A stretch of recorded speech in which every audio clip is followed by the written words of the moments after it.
Gabito fue un hermano excepcional.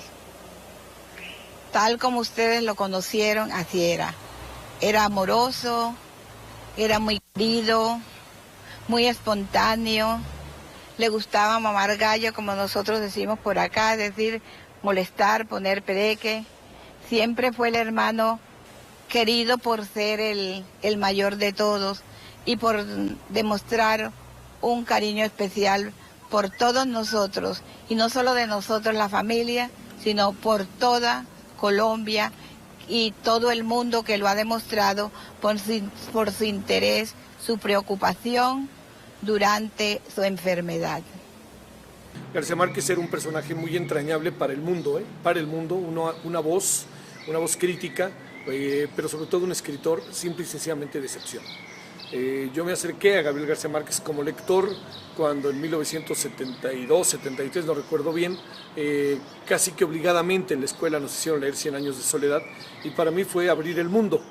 Fue abrir el mundo porque uno era un lector realmente malito, y cuando uno encuentra un libro y el libro se convierte en parte de nuestras vidas, pues se va haciendo cada vez más cercano, y además se vuelve uno adicto a esos escritores que nos hacen el favor de ayudarnos a acercarnos a los libros y a imaginar cosas. García Márquez hacía magia con la literatura materialmente, y hacía magia con nuestra cabeza, con nuestras mentes, con lo que podíamos ver.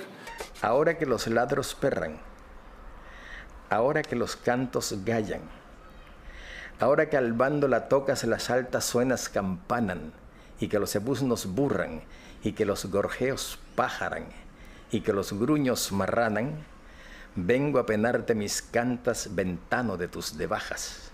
Eso es de la literatura colombiana. Estoy seguro que poca gente lo recuerda. Gabriel García Márquez nació el 6 de marzo de 1927 en Aracataca, pequeño municipio del departamento del Magdalena en la costa caribe colombiana. Según confesó, aunque viviera en otros países, nunca se fue, porque para él, uno solo se va cuando se desarraiga.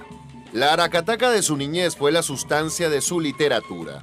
Como en el resto del Caribe, se trata de mundos habitados por leyendas imposibles, contadas por su gente con pasmoso sentido de la imaginación, y que un buen día se convierten en verdades incontrovertibles, por obra y gracia del consenso popular. Es justamente ese mundo mágico y oral que contribuía a alimentar los viejos juglares del vallenato, el que Gabo consiguió transformar en literatura de talla universal. Y antes de que yo pudiera reaccionar, me dijo: soy tu madre, vengo a pedirte el favor de que me acompañes a vender la casa. No tuvo que decirme cuál ni dónde, porque para nosotros solo existía una en el mundo, la vieja casa de los abuelos de Aracataca, donde tuve la buena suerte de nacer y de donde salí para no volver poco antes de cumplir los 8 años. Ni mi madre ni yo, por supuesto, hubiéramos podido imaginar siquiera que aquel cándido paseo de solo 2 días iba a ser tan determinante para mí que la más larga y diligente de las vidas no me alcanzaría para acabar de contar. Años después recordaría la impresión que dejó en ese muchacho hondamente caribe su arribo con 13 años a Bogotá para culminar la secundaria en el internado de una población cercana. Sus estudios de Derecho en la Universidad Nacional de Colombia son interrumpidos en 1948 por el asesinato del caudillo liberal Jorge Eliezer Gaitán, hecho que desató una guerra que no ha cesado desde entonces. Un año antes, el suplemento literario de El Espectador había publicado sus primeros cuentos, La Tercera Resignación y Eva está dentro de un gato. Regresa al Caribe, en donde no solo se inicia como columnista de los diarios El Universal de Cartagena y El Heraldo de Barranquilla, sino que conoce a Álvaro Cepeda Zamudio, Félix Fuenmayor, Germán Vargas y otros voraces lectores de clásicos y vanguardias que, al amparo del librero catalán Ramón Viñes, formarían el famoso grupo de Barranquilla. El cine y la lectura de Faulkner, Hemingway, Virginia Woolf, Dos Pasos, Kafka, Colwell, Sherwood o Conrad colmaban la vida y las apasionadas discusiones de esos días entre amigos. En 1954, el escritor Álvaro Mutis lo persuade de regresar a Bogotá como reportero y columnista de cine para El Espectador. Sus crónicas periodísticas de esa etapa revelan el gran escritor que ya era. Un año después se publica La hojarasca, su primera novela. Es enviado a París como corresponsal de El Espectador. Allí escribe La mala hora y El coronel no tiene quien le escriba.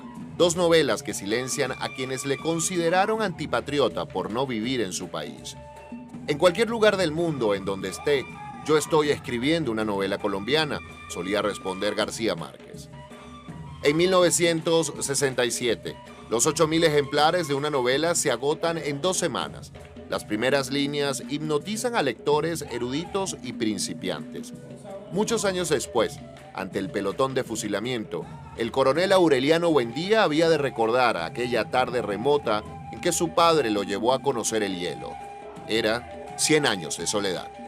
Vestido de liquiliqui, traje de gala del Caribe, García Márquez recibió en 1982 el Premio Nobel.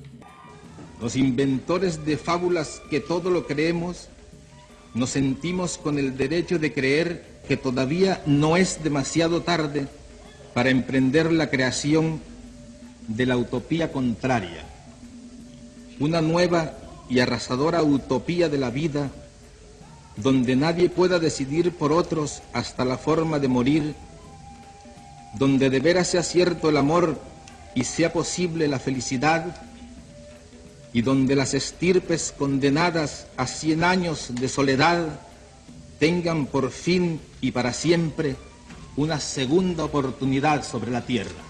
El otoño del patriarca, los funerales de la mama grande, crónica de una muerte anunciada y el amor en los tiempos del cólera, entre muchos otros títulos, configuran ese universo que ya se define como García Marquiano o Macondiano, en donde el Caribe se nos revela como el espacio por excelencia del realismo mágico. En 1989 se publica El general en su laberinto, hermoso título para una novela biográfica sobre los últimos días del libertador Simón Bolívar. Durante los primeros 8 años de mi vida ocurrieron o tuve las experiencias que luego he elaborado poéticamente, literariamente a través de toda mi vida. Y pocas experiencias posteriores me han sido tan útiles como las de la infancia. En realidad yo podría decir que toda mi obra tiene su cantera en los primeros años de la infancia. Defensor de la Revolución Cubana y amigo personal de Fidel Castro, García Márquez auspició en 1986 la fundación del Nuevo Cine Latinoamericano, cuya filial, la Escuela Internacional de Cine de San Antonio de los Baños, es a esta altura una de las más prestigiosas del mundo. También presidió la fundación del Nuevo Periodismo Iberoamericano, 2 iniciativas que se proponen dotar de herramientas al talento de los jóvenes para lograr algo en lo que Gabo fue un verdadero maestro: contar buenas historias. Aunque en la novela Macondo es arrasada por la cólera de un huracán bíblico, como su creador, perdurará en las sucesivas e infinitas generaciones de lectores que difícilmente podrán escapar al hechizo del Caribe, volcado en la descomunal literatura garcía marquiana.